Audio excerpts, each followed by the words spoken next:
মায়ের কাছ থেকে এনে 7 মাসের শিশুকে মায়ের কাছ থেকে কেড়ে নিয়ে বিক্রি করার যে অভিযোগটা উঠেছে, উনি হচ্ছেন ওই বাচ্চার দাদি বা ওই মহিলার শাশুড়ি। তো আমরা আসলে আসল ঘটনাটা কি সেটাই জানার চেষ্টা করব। তো আপনার বিরুদ্ধে অভিযোগ, আপনি নাকি আপনার নাতিরে আয়না বিক্রি করে দিয়েছেন, আপনি আপনার ছেলে মিল্লা। তো ঘটনা আসলে কি একটু বিস্তারিত বলেন। বাবা আমি আর রাতের 12টায় ফোন দিছি, দিয়া কইতাছে বাচ্চার পাতলা পায়খানা হইতাছে। এরপরে আমি বিনালা নাস্তা নাইন্দা গিয়া দিহি বাচ্চার হাতও ভাঙ্গা। পরে আমি কইলাম তাসলিমা হ্যাঁ ডাক্তারের দ্বারা লিয়ে যাই।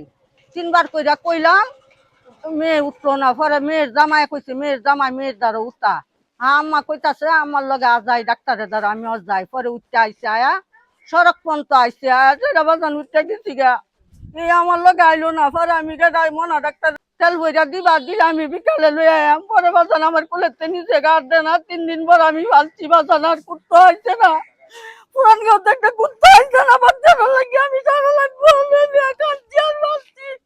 বাচ্চাটা উঠে আমি নষ্ট করে এখন আপনার ছেলে কই আছে? ছেলের খবর আমি জানি না, ছেলে আমার লগে যোগাযোগ নাই। আপনার নাতি রেখে ছেলে নিয়ে গেছে গা? নাকি আমি রাতে তারপরে পুরান গাঁও 3 দিনের দিন আমার কোলের থেকে গেলে গেছি গা, সারা বাড়ি পড়ছে দেখছে, সারা বাড়ি এখন তো অভিযোগ করছে, মাইনছে বলতাছে যে আপনার ছেলে নাকি বাচ্চারে বেচ চালাইছে, এরকম আর সম্পর্ক আমি শুনছেন? জানি না বাজান, আমি জানি না। আমি শিক্ষারি বইলা খালি আমার নাতি এনে আমার বুয়া, আমার নাতি এনে আমার বুয়া।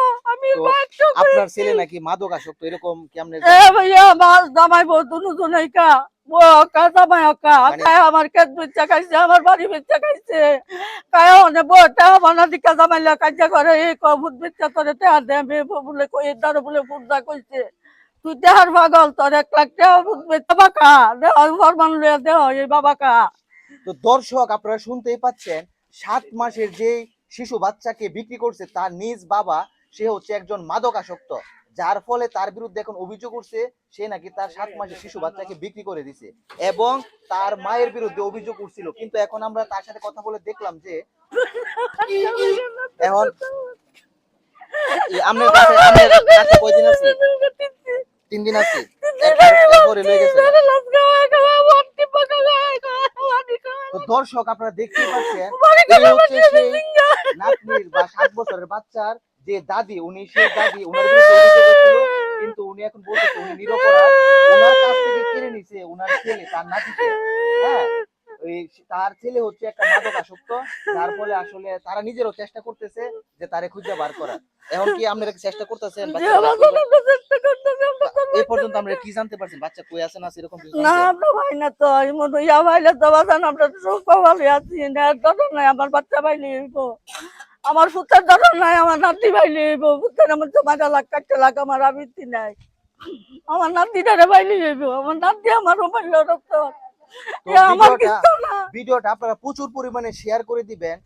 স্ক্রিনে যে ছেলেটাকে আপনারা দেখতে পাচ্ছেন তাকে অথবা এই বাচ্চাকে যদি কেউ দেখে থাকেন অবশ্যই যোগাযোগ করবেন আর ভিডিওটা শেয়ার করবেন, কারণ আপনার একটি শেয়ারের মাধ্যমে হয়তোবা এই বাচ্চাটাকে তারা ফিরে পেতে পারে। আর যদি কেউ এই বাচ্চাটাকে কিনে থাকেন, দয়া করে আল্লাহর হস্তে এটা ফিরিয়ে দিয়ে যাবেন, কারণ তার দাদিও কান্নাকাটি করতেছে, তার মাও, এই বাচ্চার মাও কান্নাকাটি করতেছে। তো দয়া করে সেই বাচ্চাটাকে ফিরিয়ে দিয়ে যাবেন। আর যদি কেউ দেখে থাকেন এই বাচ্চাকে বা এই ছেলেকে, অবশ্যই যোগাযোগ করবেন।